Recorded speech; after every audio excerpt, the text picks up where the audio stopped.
In any city, in any country, go to any mental institution or halfway house you can get yourself to.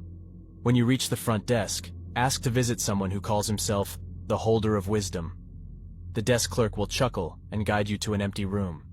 They will hand you a key and tell you to wait some time in the room until you hear a bell ring. When it rings, you have to lock the door through which you entered. Wait until a second ring and unlock it. Once those instructions have been carried out, the door will open all by itself and reveal a long hallway with every conceivable color painted onto the walls, ceiling, and floor. Follow the hallway until you hear a little girl singing. Stop, close your eyes, and stay where you are until the girl finishes the song. If you fail to remain perfectly still, run. Run back to the door through which you came as fast as you can. Jump through the window of the room where you waited earlier, and you might live. Should you be unable to reach the window in time, you will be dragged back into the hallway by something that is definitely not a little girl. You will be pulled by this horror until time itself ends, forever feeling the pain of every soul dragged to an early grave.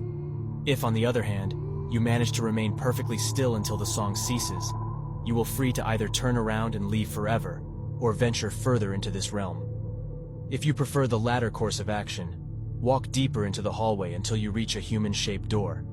Open it with the same key that was given to you earlier, step inside, and close the door behind you. In the middle of the room, you will see a desk with a bright candle. Behind the desk is a man, whose face isn't visible behind the shine of the candle. Approach, but always keep the flame between you and the man's face, for if you witness what he looks like, your gaze will be fixed on his until your own hands have removed every inch of skin from your bones. Stop when you are 5 steps away from the desk. The man will raise his hand and gesture you to come closer, but do not step any further than this. Close your eyes and ask him one question. Who will bring them back together?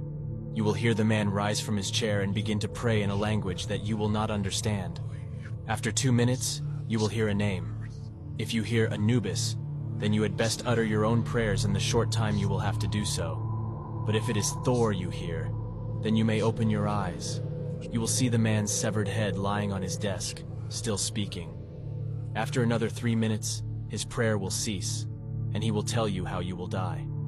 He will describe every minute detail of your horrible death, and you will be unable to move or react while he explains your end.